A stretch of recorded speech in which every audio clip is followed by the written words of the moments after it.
Morning everyone, thanks for making it here after the attendee party. 9 a.m. after is always a bit of a hard slot.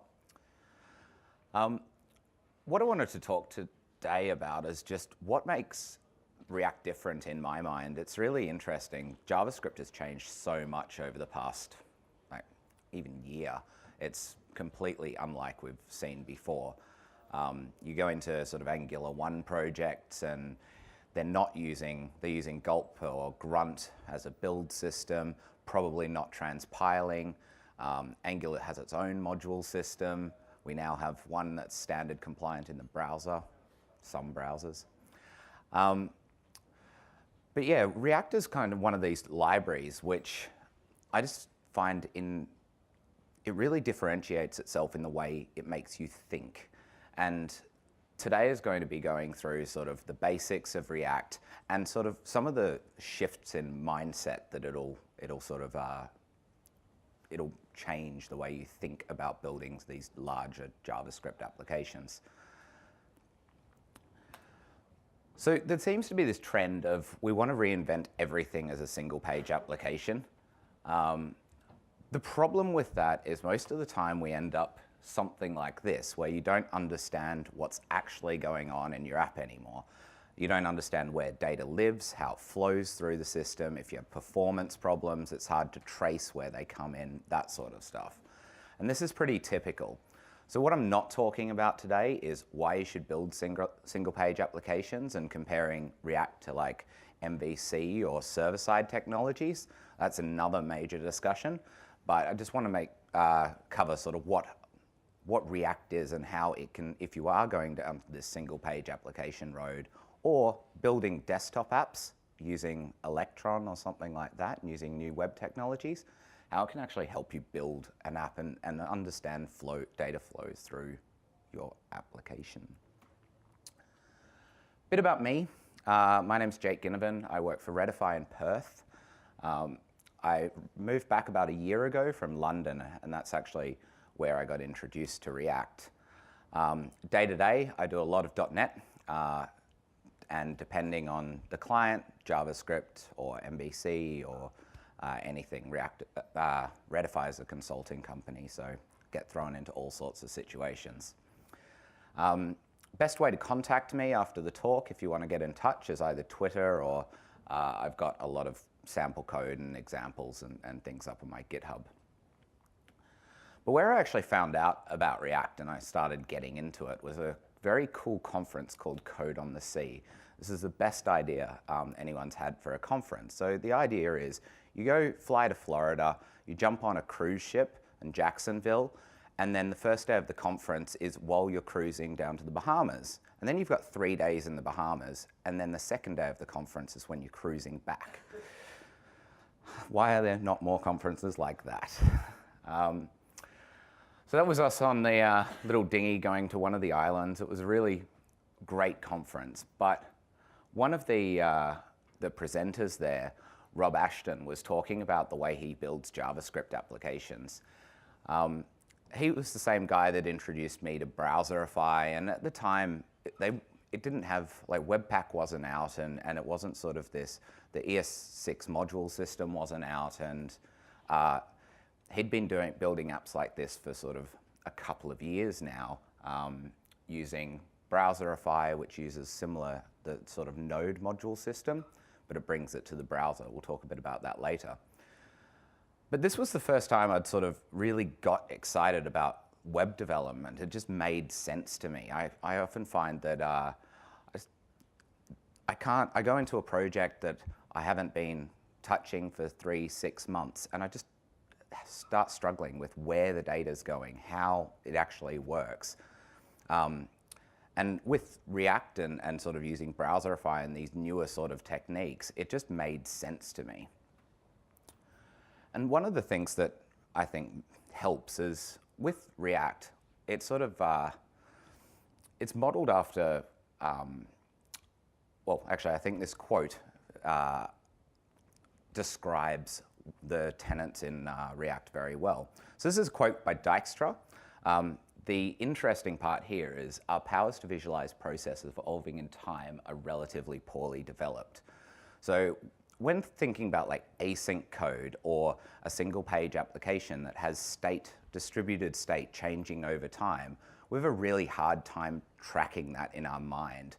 That's why things like MVC and server-side applications are so easy, because it's stateless. Request comes in, we build up our model, we throw it over to the view, that does the render, and it returns. Super easy to reason about what is going to be sent back to the client. So when Facebook were building React, they're kind of like, well, if we can get a sort of similar flow to what we have on the server, or even in game design, where we just throw away the frame. We don't bother trying to update pixels. We just re-render the game at 60 frames a second based on the current state of the world. We'll have a much simpler programming model. So that's where React sort of, the basis of React is. And if you start thinking about that, you've got state, and then you have your application projected from that state. You can reason about what's going to happen with your application quite well. So if we have our application state, you then simply render that to the application. It's just pretty much a pure function that takes application state, and your rendered application comes out the other side. Much the same as if you're using Razor in ASP.NET MVC. You just pass your application state to your Razor views, and then you get a rendered application out. The difference is, unlike the client, unlike the server, we have to deal with user input and like this state changing over time. So the way React does that is you simply have events. Events are attached to DOM, so this includes input, like typing. It could be push messaging if you've got a server-side like SignalR connection, or any sort of external state. And then in the event handler, we produce a new application state, which then we re-render. So it's a one-way data flow. There is no data binding in React. And this actually, if you just let go of the fact that I love my data binding, I love being able to put these tags that make no sense, and then suddenly all of this stuff magically happens.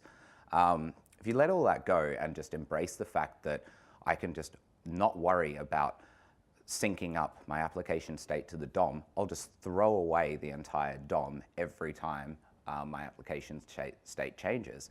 You can sort of really understand what will happen based on the changes of state. Makes it easy to test as well. So let's do a bit of a React 101. We'll just dive into some code.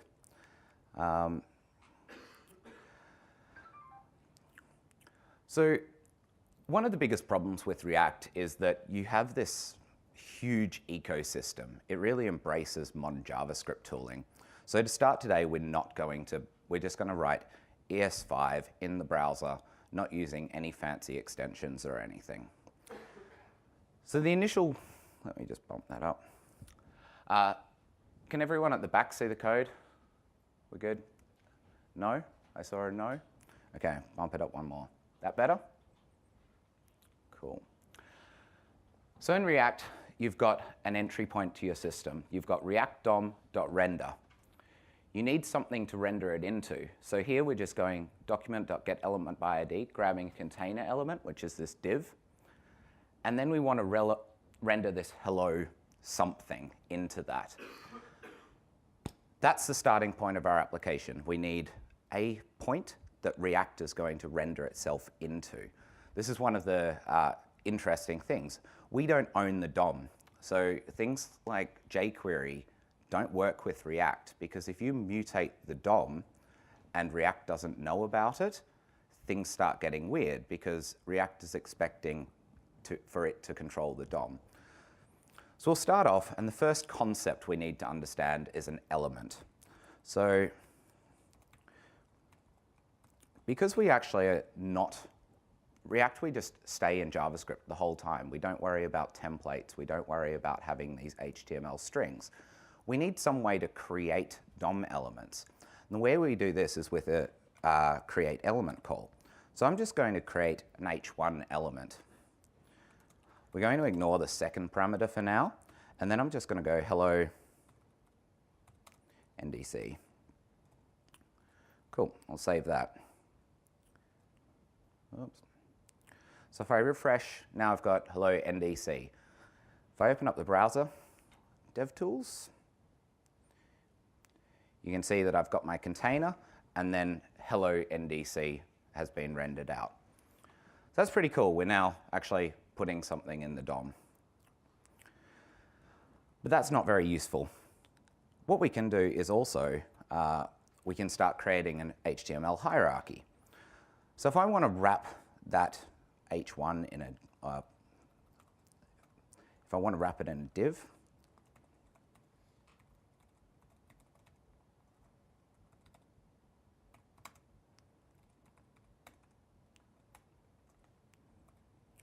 I can just pass down children, like other children. I can either use strings or elements, pass them and compose them together. So if I refresh that, you can see under here we've got my div and got the H1. We can also pass multiple children. So I can just go react.create element.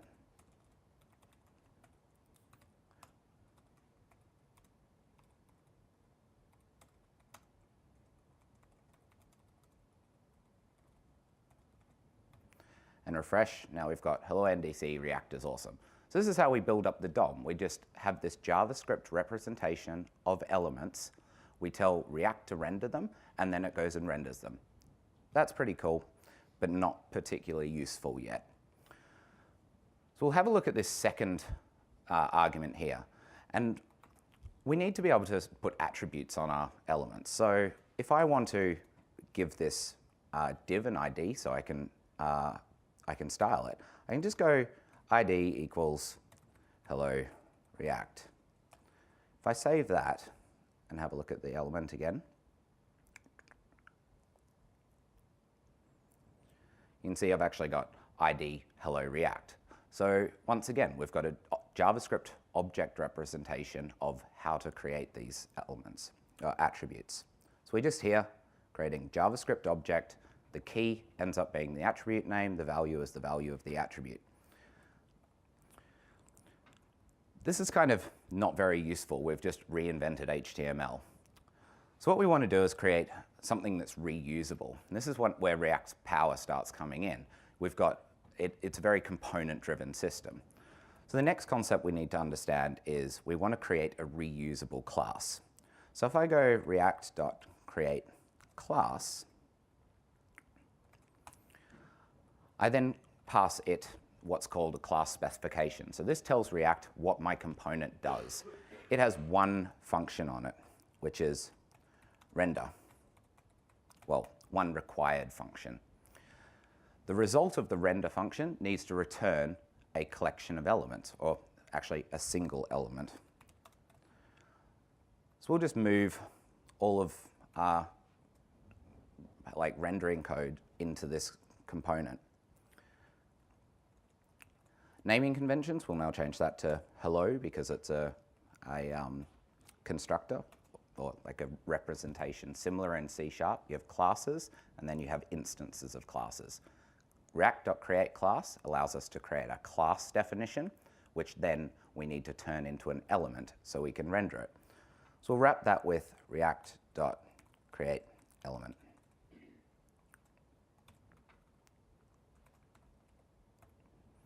Cool, so we've now got our application still rendering and we've got a reusable component. Just to sort of show that it is reusable, we could easily go react.create element, we'll wrap it in a div,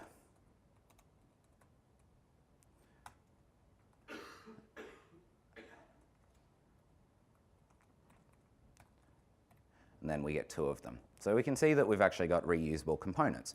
Also, not very useful. You can't build an application with this. So the next thing we need is some sort of state. Our application's not useful unless it can track state. So what I want to do is I need something to trigger the state. So what I'm going to do is make this div clickable.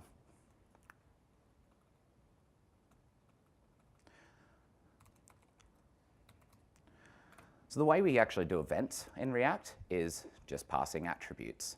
So I can say onClick function, and then whenever I click, that will call me back. So we'll just go console log hi for the moment. I click there, actually jump over to the console. We can see that hi has been put out to the console. So React has a synthetic event system. On any element, we can attach any event handler, and React will take care of all of the browser inconsistencies and things that we're used to using jQuery and other libraries for. React normalizes all of those things. You'll notice the naming convention is also not the same as JavaScript. React, because it owns everything, has taken the opportunity to just normalize all of the naming. So for all properties and events, you can just use Pascal casing and it's all happy. So now that we're doing this on click, I want to actually, I want my component to have some sort of state. So we want to start with our hello component having some sort of initial state. So we just go get initial state. This is another function. And we need to return an object. So I'm just going to track the number of clicks that has happened in my application. We then need to update the state. So the way we do that is using a something called this.getState. Set state. Can anyone see a problem with what I'm doing right now with the callback handler here? Yep, exactly. So JavaScript has funky scoping. So this function here is going to have its own scope. So what we want to do is raise this up to our class level and just have a click handler, which is our function.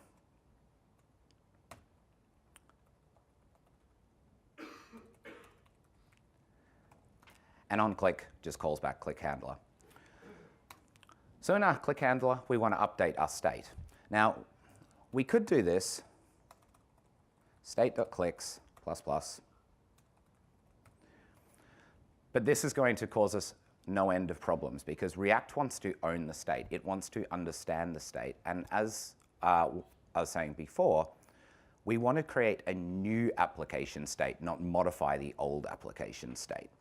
So that's what this set state thing does. We can just specify what parts of the state we want to update. So I'm just going to use the existing clicks and add one.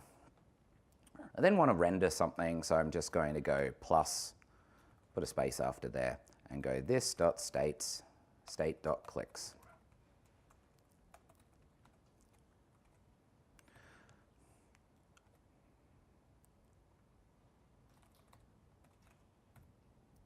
Cool.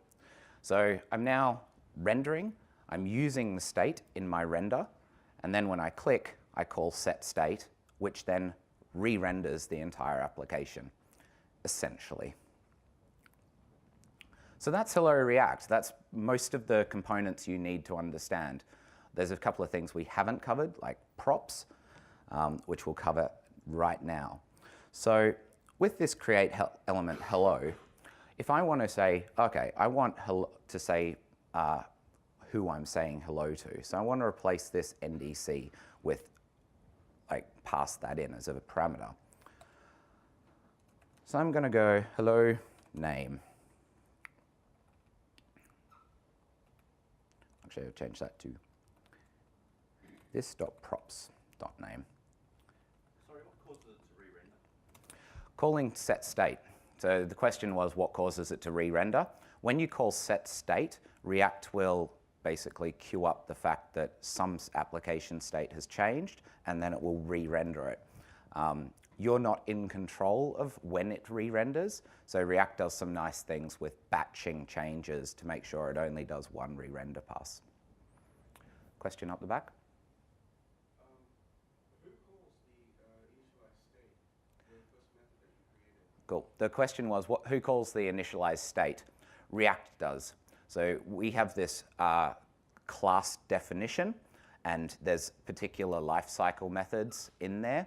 I'll cover that in just a minute. But React takes care of initializing that class for you and calling the different lifecycle methods. So here I want to pass in name, and I'll make this NDC. So, and then when I re-render, I've got hello MVC. So if I pass attributes to when I'm creating an element, those are available on the props collection. So that's how these different components interact. You simply have one prop, one component, which initializes a bunch of child components, and this parent one normally has state, and it passes the state down as props. So you get this nice data flow. State exists at the top, and then just flows down through all of these components. It's not immediately obvious why this is useful, but we'll get to that. So that was a bit of React 101. With that, you understand how React works, essentially. Question?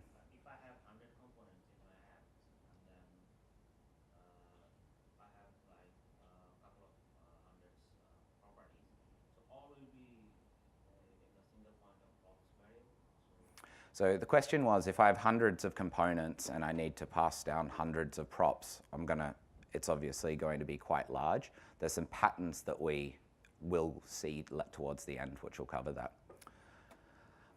So there's a couple of concepts that we've covered. A React element is a representation of what we want to render. A React class gives us a class definition. We can create an element from a class. We then have props and state, and we've also seen the synthetic event system. So they're the building blocks of React. This is the part that everyone, when they first see it, there's this concept called JSX. And first time anyone sees JSX, they're like, oh my God, this is horrible. So we've got our hello world component here, which we saw. This is pretty nasty, really. I find if you've got a hierarchy of different function calls, you end up with this close, close, close, close, close of parens. JSX is the solution to this, and it's completely opt-in. So you can continue writing your React code like that, or we can turn those function calls into pretty much XML elements. So react.createElement, we can just replace that with a div tag. These two are exactly the same. JSX is just a compilation step, which turns the code on the right into the code on the left, transparently.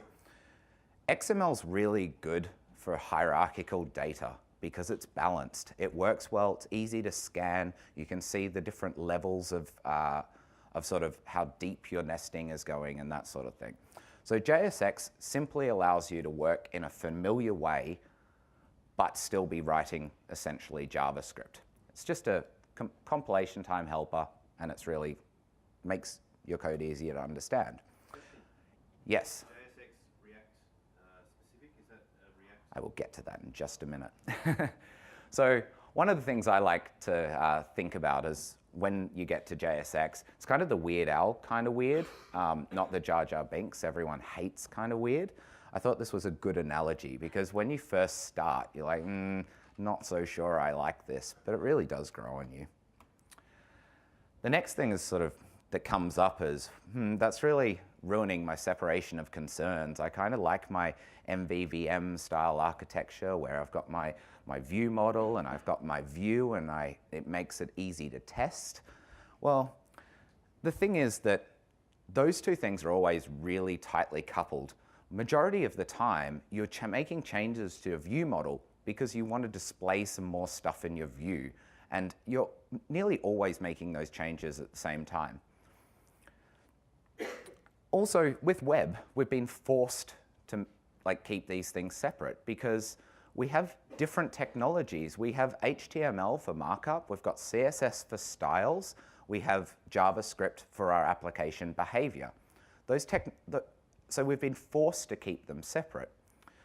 React's gone, well, they're all kind of the same thing. They all want, I just want to show something on the screen. I want to apply some classes and styles to it. Let's just represent all of that in JavaScript. And there's some really cool side effects that that has.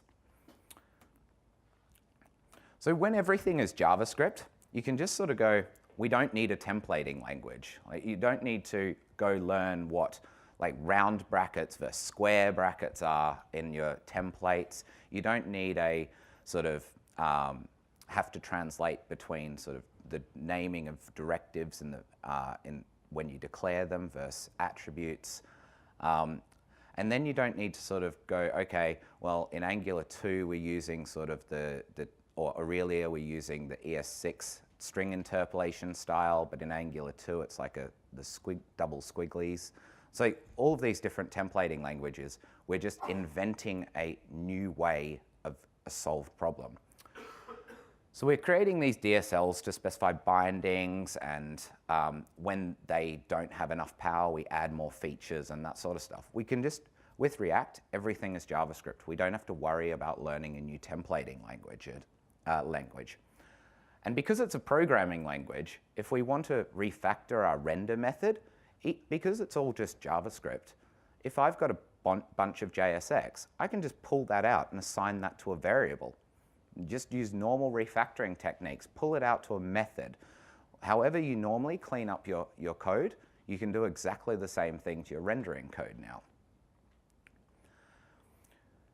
There's also, with React, because we're already in JavaScript, there's no parsing step, so we don't have any chance of sort of cross-site scripting issues. Everything is automatically encoded. If we have strings that are in JSX, there's no way that we can just accidentally execute stuff. So React has one way of allowing you to say, just render this block of text, and it's like dangerously set inner HTML, and then you pass that. That's the only way to tell React, okay, I actually don't want you to encode everything. It makes it pretty clear that you shouldn't do that. So there's a heap of advantages to having everything in JavaScript. And then it's up to you how you separate your concerns. You can just break out more components, do similar to in your JavaScript or whatever programming language is your favorite. When something gets big, you refactor it into smaller classes. Use composition rather than artificially separating these two things that are separated. And a lot of people have found value in this. You can see that with Angular 2. Now, the recommended way to do templates is you just have a decorator and you have your template attached to the component, so they're in the same file. That adds a lot of complexity because then you don't get syntax highlighting and IntelliSense. So what the Angular team are doing is they've written their own parsers to sort of give you IntelliSense in HTML in a string. And then you have to like turn those templates into code. So now we need an offline compiler to compile our Angular templates into JavaScript so they can be executed by Angular 2. Or we have to ship a template compiler to our application and do that all in the browser. React simply just keeps it all as JavaScript. If we declare everything as JavaScript, we don't have these parsing steps. To answer your question, JSX is not React specific. It's just an extension to JavaScript. It's not a standard, but it's just an extension to JavaScript which gets transpiled. So if we have this bit of JSX here, div class name, I wanted to call this one out because it's a bit different. Class and for are reserved keywords in JavaScript, so you have to have HTML4 or class name. They're the only two. But we've got this bit of JSX. So if we have a React-flavored JSX, when it transpiles it, we'll get React.createElement. If we use, say, the hyperscript flavor, we'll get hdiv class name foo hi. So it's just a way of turning XML tags into JavaScript. So TypeScript also supports JSX now, and if you want it, you have to say flavor React, and then it'll actually transpile it. It's just been made popular, but it is being used in other languages. So how does this actually differ from something like handlebars, where I've got a template which I compile to a function, and then I just pass my model, and then HTML comes out the other side? Re-rendering your entire application and every time something changes seems really expensive and slow, right? So in handlebars, we've got our application state or our model. When we pass it through handlebars, DOM pops out the other side. Say that changes.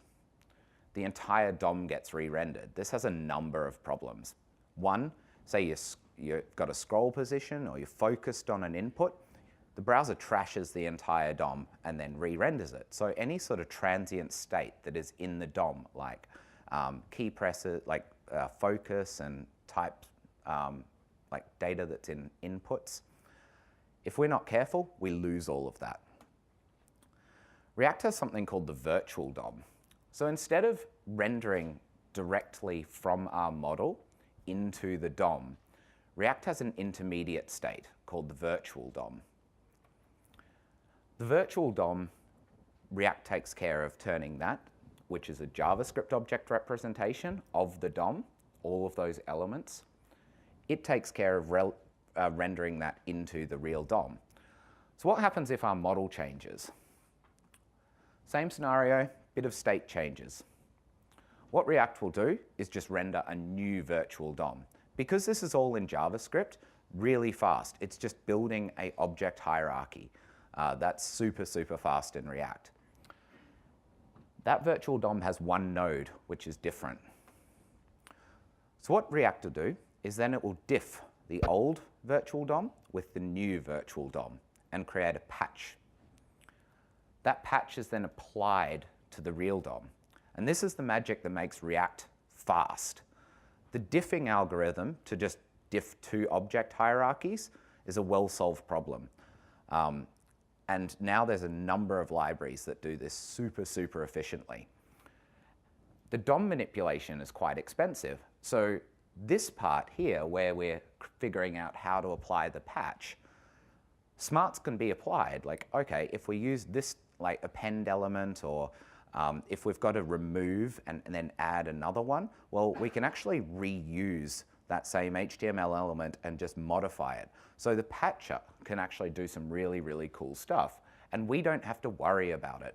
So other libraries like Angular, Knockout, they use data binding to solve this problem. You have the template that gets parsed, and it understands, okay, the value of this div is this property over there. So it has event handlers. So as soon as this thing changes, it needs to then go and only update that.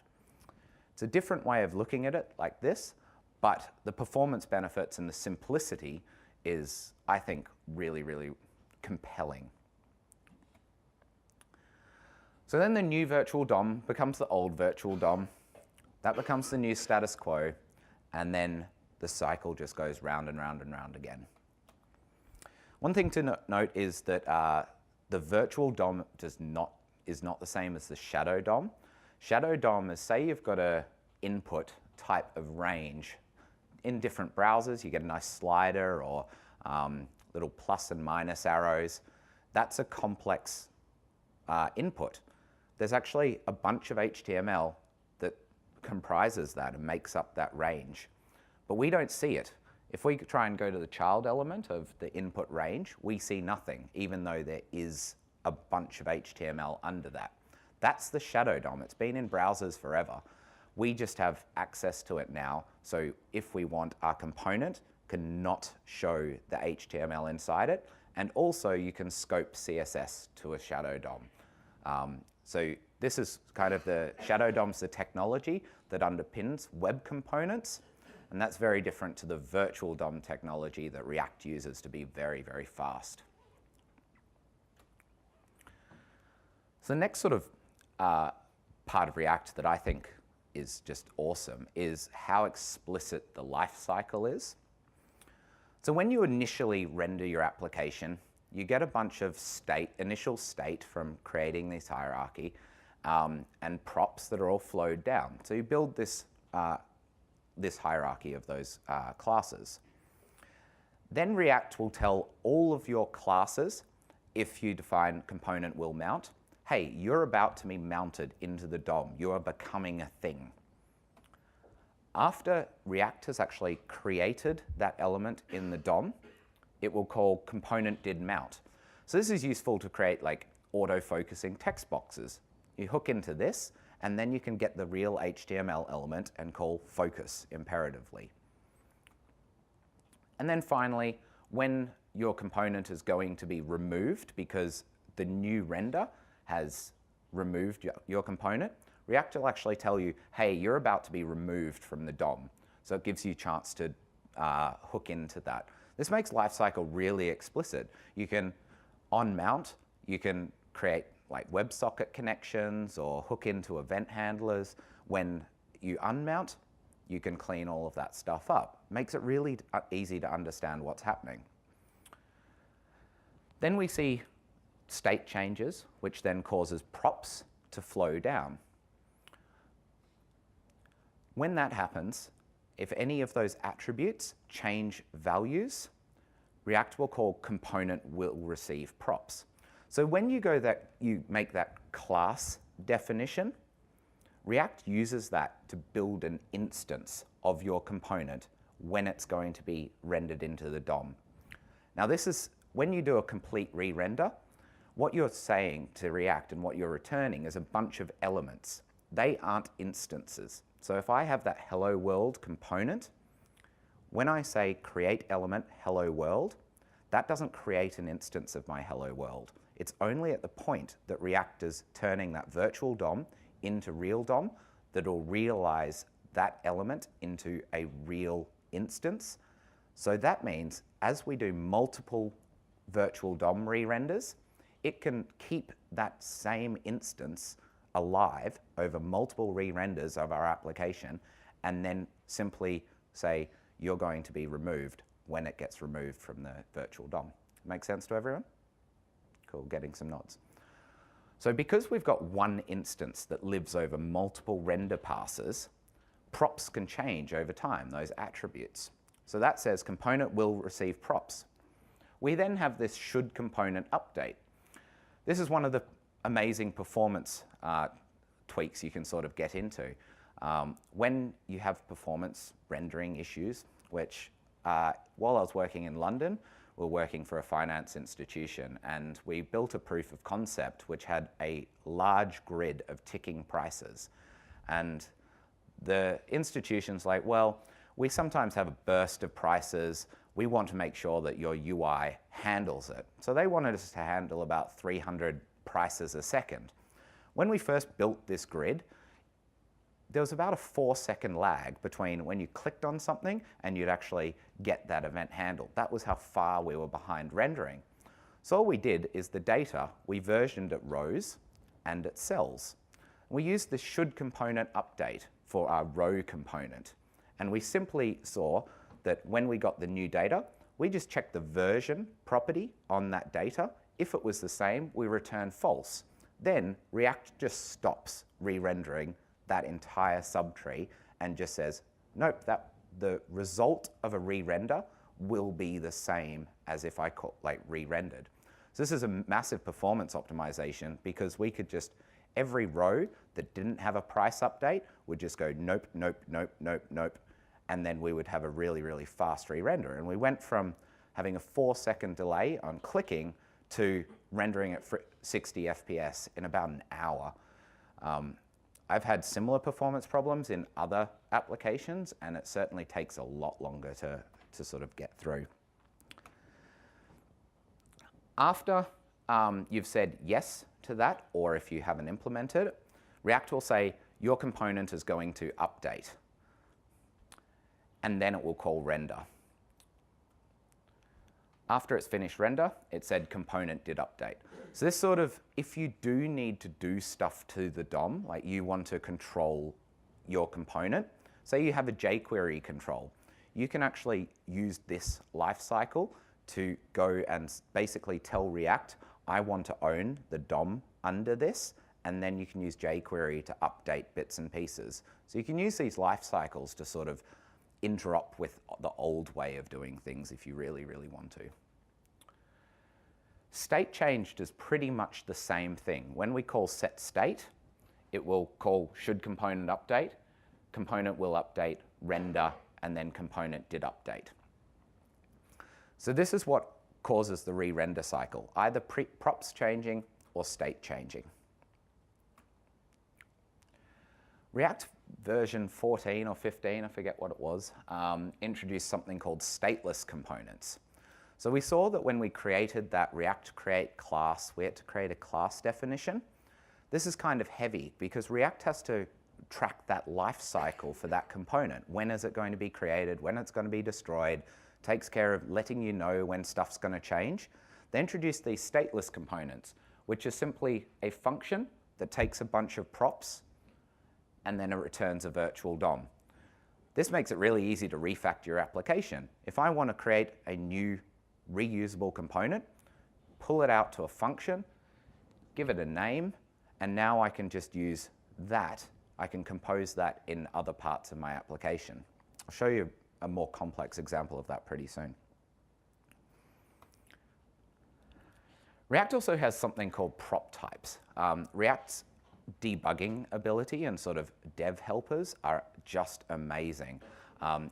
Because it owns the DOM and it's rendering to the DOM, if you say put elements out of order, so use a table but you just put a cell and don't have a row, it'll tell you, I wasn't expecting that particular hierarchy, you probably missed this. We can also use something called prop types. So if our component is expecting you to pass down props, we can declare what properties we want. So down here, you just say, hello world.proptypes. I expect two things, click and clicks. I think I actually said, yeah, clicks, clicked and clicks. That's wrong, but anyway.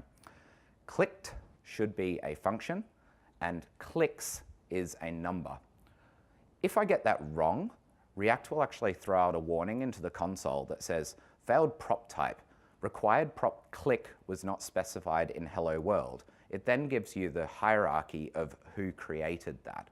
So that allows us to sort of get runtime typing. And that's not too bad.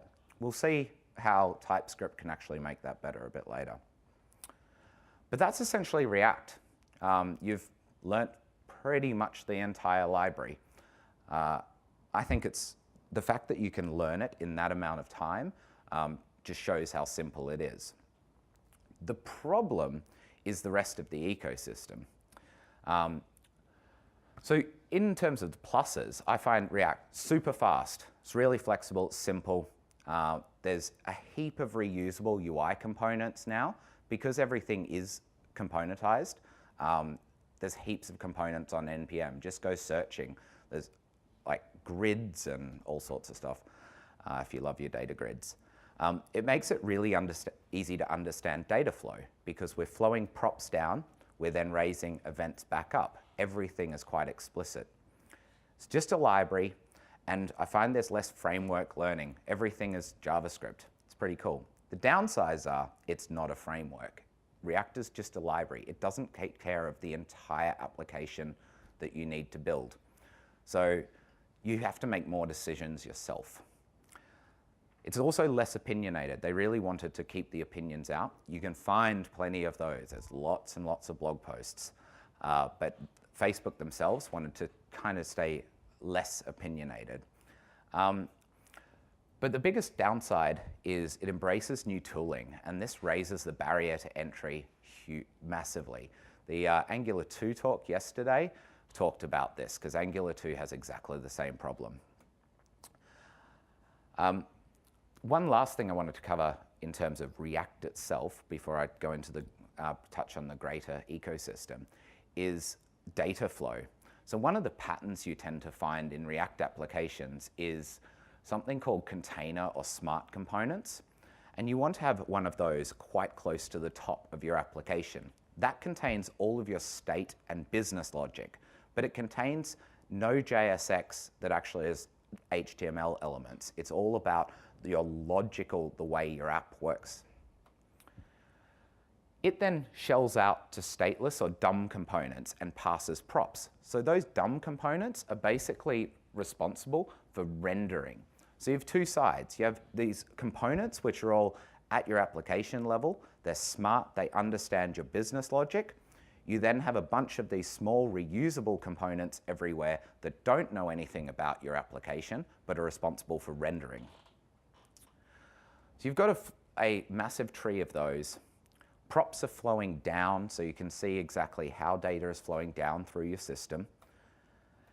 And then you want to be able to handle like click events, but you have no state in these components. So what happens is you just bubble those events up, passing it through the different layers back to your smart component, and then that understands what to do with that. That might execute an API request, it might update some state. And in the case that it updates the state, the props just flow back down again. So it's very explicit data flow. I want to show you a bit bigger example of that. So I've got this application called Urban Plate. My brother quite enjoys doing cooking and things and wanted to, me to build him a bit of a recipe site. So I wanted to just go into one of these and show you what a React tree looks like and how data flows through it. So we've just got a Hawaiian pizza recipe. So I want to just go recipe view, view recipe. So React has, because we've got the virtual DOM, you can install the React Dev Tools and actually see what our component hierarchy is, not the rendered HTML. So I've got this view recipe component here. Try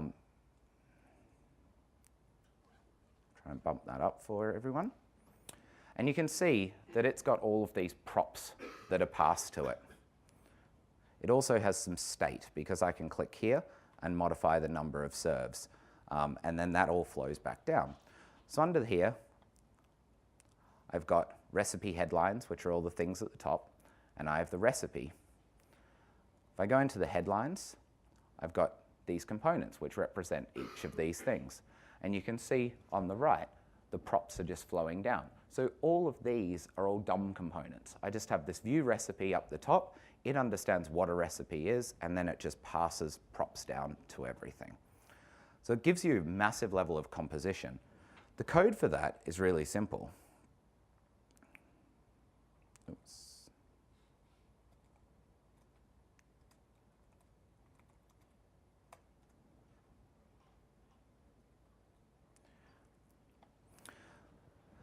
So if I'm having, I'll find the view recipe. So you can see here, this is my render method. I can just directly, each of these things, I import that component, and then I can just use it. That's composition in React. I'm just composing these components together. I can have a hierarchy of apart from the H1, there's no real DOM or rendering responsibilities in here. I'm keeping it all application level. The rendering side of it is just a DOM component somewhere down in that tree. Means you can really understand what's happening in your application and how the data flows, how it's structured. Makes it super easy to refactor as well. So the problem comes, and the hard, where it makes it hard is the ES6 modules and the modern JavaScript tooling. It embraces modern JavaScript, and so you see nearly every boilerplate and every sort of sample is using ES6. It's got Webpack in there. It's got all of these things that if you're coming from Angular 1, it's a massive learning curve. So the other thing is modern web dev actually has some really, really cool things. So there's a reason they're embracing it. I want to quickly show you back to this recipe list. So the recipe list here, if we go back, you can see it's not styled very well. I've just got some hyperlinks and everything sort of smashed together. So I want to fix that. Remember I was saying that everything is JavaScript? Let me bump that up for everyone. Everything is JavaScript. So recipes is simply an array, which I'm enforcing with the prop types here. So if I want to render a list, I just go array.map. And then for each recipe, I'm rendering a link. So what I want to do is, I'm not so happy just having a link. So what I want to do is actually just go, okay, I want to create a new component which encapsulates that. That doesn't exist. Notice here, I've got ESLint telling me this is not defined. Pretty cool, because everything's JavaScript. We can just use JavaScript linting. So I want to render the recipe. I'm using ES6 here, destructuring.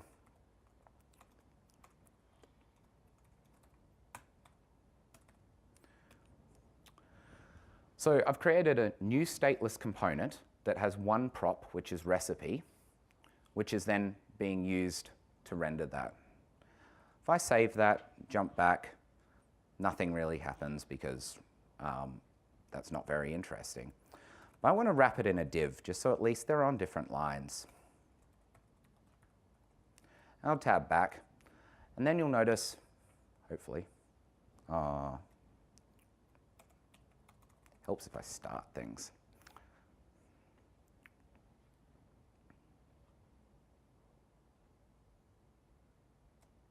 Cool. Let's refresh that. I'll remove these divs again. Cool. So you can actually see I've got no, they're both on one line. I'll put the divs back in and save, and then Alt-Tab. By the time I've Alt-Tabbed, it's already applied those changes. That's keeping all of my current application state, something called hot reloading. What it's doing is that module has changed. So it recompiles that module, because I've got Babel recompiling things, ships that updated file to the browser using WebSockets, and then replaces the, like anytime you were calling that module, it's replaced that JavaScript code. So now it's executing the new code. But we can also do cool things with styles. So I'm actually importing here, I'm treating a CSS file or a Sass file as a module. So here I've got a recipe class. And notice I'm actually importing a JavaScript object. What I want to do is just go class name equals styles.recipe. Then I'll jump across and have a look at these, and you'll notice there's a class name with a generated, big generated name. That's something called CSS modules. So that gives us scoped CSS for our components. That's pretty nifty. But we also get hot reload. So I can go background is green, because that's how you debug in CSS. And then you get something that's horrible like that. But we get also hot reloading there. It's just ship the CSS to the browser. So these are the sort of things that modern JavaScript tooling actually give us. This was quite a funny tweet I found yesterday. And it was saying modern web dev is a tire fire. Postmodern dev is where it's at. And it's kind of true, because at the moment, getting all of this set up is painful. You need to know so much. Webpack is an amazing tool, but configuring it is a little bit of a pain. There's now a lot of stuff going on. Webpack 2 is just around the corner. They're trying to simplify a lot of the configuration. There's tools which wrap all of this up. But you just end up having to know so much. So because everyone's sort of aligning with all of the new versions of TypeScript and Babel and ECMAScript, we've got ES6, we've got TypeScript. We then have all these bundlers you kind of have to know. We then also, because we're grabbing all of our packages from Node and NPM, you kind of have to understand that. We're not using Bower anymore. Those package managers are useless. You then need to use like Yeoman to scaffold out your application. And then we've got Sass, which builds up. And it just keeps going. Every time you talk to anyone, they're like, oh my God, you should be using this framework or library that was created 2 minutes ago. But it's actually, people are putting a lot of effort. So under one of the guys on the working for Microsoft, he's created this JavaScript services project. So we can actually use the Yeoman ASP.NET Core SPA template to bootstrap an ASP.NET Core site, which spins up Webpack behind the scenes with hot reloading, and ship either Angular 2 or React single page applications via ASP.NET Core. and it just sets up all of this hot reloading. It also allows us to like call node modules directly from our MVC stuff. So it's just trying to bring these worlds together. Facebook have Create React app, which is a little CLI tool that allows us to just call out, and it scaffolds us an application with all of this configuration hidden away. So there's a couple of things you need to focus on. Modules and module bundlers. I think everyone needs to know this at the moment. It's not going away, and you're going to need compilers. It's just the way JavaScript tooling is going to be. There's always going to be new stuff coming out, and you're going to have a heap of pain if you don't sort of get on board with these new tools. Learn the new JavaScript, ES 2015 plus. Use Babel or TypeScript as a pre-compiler, and understand the TC39 process, which is the way we're getting language enhancements. I'll do it in just a sec. And then start simple. Don't start with these huge boilerplates. Just go to the docs, getting started, and start with something simple, and then add things in over time as you understand them.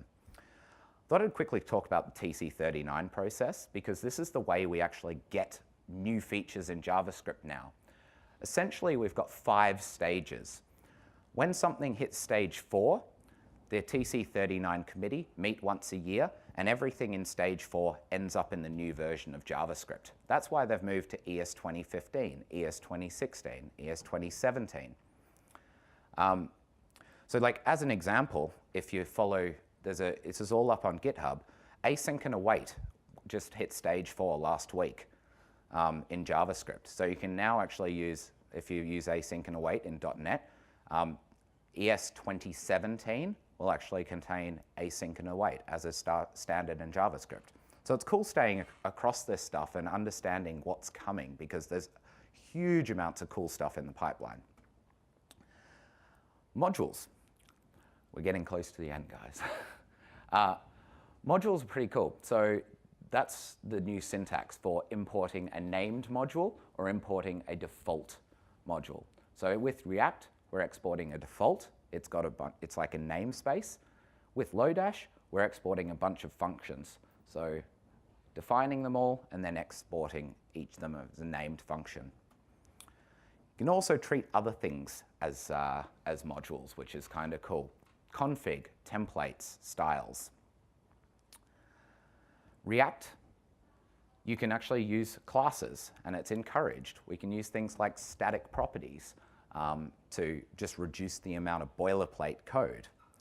But it also works better with TypeScript. So if I've got my hello world, I can actually just specify what my prop types are, and then I get compile time safety on my props. I get full IntelliSense because everything is JavaScript. I can also do stateful components and use a generic base class where I can specify the type of my state and the type of my props. If I type something wrong, I get a compiler error. We've moved all those runtime prop type warnings to compile time. So many advantages by just staying in JavaScript. We pull it all together with something called Webpack, which I'm not going to go into a huge amount of detail on, but it essentially takes these JavaScript files and then outputs a single JavaScript file, or multiple if you want. You can configure it to do that, and basically any assets that you're tracking, so images, CSS, that sort of stuff. A basic config looks like this. You have an entry point, and you have some loaders. A loaders, when it sees a module of that type, it uses a loader, which is basically a transpiler. It tells TypeScript what to do with it. And that's a basic Webpack config. Go to a boilerplate, and they're normally about 10 times this size. But you should be able to start with something like that. We've seen hot reloading. There's a few other things I just want to let you know that you can do. So isomorphic rendering is another one. So this is rendering universal applications. Another example of why it's cool that we have a JavaScript representation. On the server, we can actually take that virtual DOM that we've rendered. We can run our entire Node app, our React app in Node, because it's actually not tied to the browser. And then we can render that virtual DOM into a string and then ship that to the browser as static HTML. So you could actually write a MVC application using React. It's pretty cool, pretty powerful stuff. We didn't cover testing because that's a massive topic in itself. But once again, because you're not tied to the browser, you can actually use things like JS DOM if you want, or shallow rendering, and do UI tests in Node.js. So you don't even have to fire up the browser. You just trust that React will render it properly to the real DOM. A library, if you're looking into testing, is called Enzyme. It's by Airbnb. So the Airbnb team have been switching everything over to React, and they've got an amazing testing library for React. There's quite a few things that we haven't actually covered. I wanted to give you a sort of a foundation of why the fundamentals of React are quite simple, and they're great building blocks for building really big, complex apps.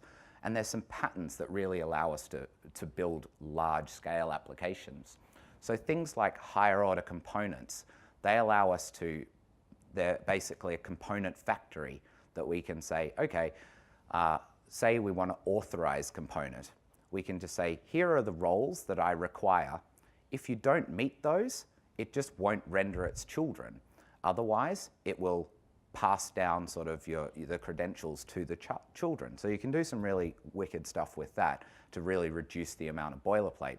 Things like forms as well. You can use higher order components to make the, like assigning the value and then listening to the input events. Make all of that boilerplate that everyone calls out with React just go away. And then finally, patterns like Flux and Redux. They're a whole talk in itself, so I can't go into that, but they're worth, once you understand the basics, look into them, but don't choose something like Redux as default, because set state will get you a really long way. So just wrapping up, things I love about it, data flow is explicit. It goes from top to bottom, events go back up. React itself is super simple. We saw the first sort of half of the talk. We actually showed you pretty much the entire API surface area of React, whereas a lot of these other frameworks, there's just so much more involved. And because everything is JavaScript, most things you're learning are transferable. So there's a bunch of really cool libraries like Cycle.js and whatnot, which take all of these patterns and are just done in alternate ways. You can move to these other libraries, all your knowledge is transferable. I'll take questions offline because we're pretty much over time. Here's 2 links. The Urban Plate is one, and then I've got another repo here, which is the Webpack React Starter. And the idea of that is I've got sort of 8 or 9 commits, which introduce each concept 1 commit at a time. So whenever I make changes, I rewrite history and fix the commit I introduced that into. So I found that really, really good to see each step introduced. Thank you.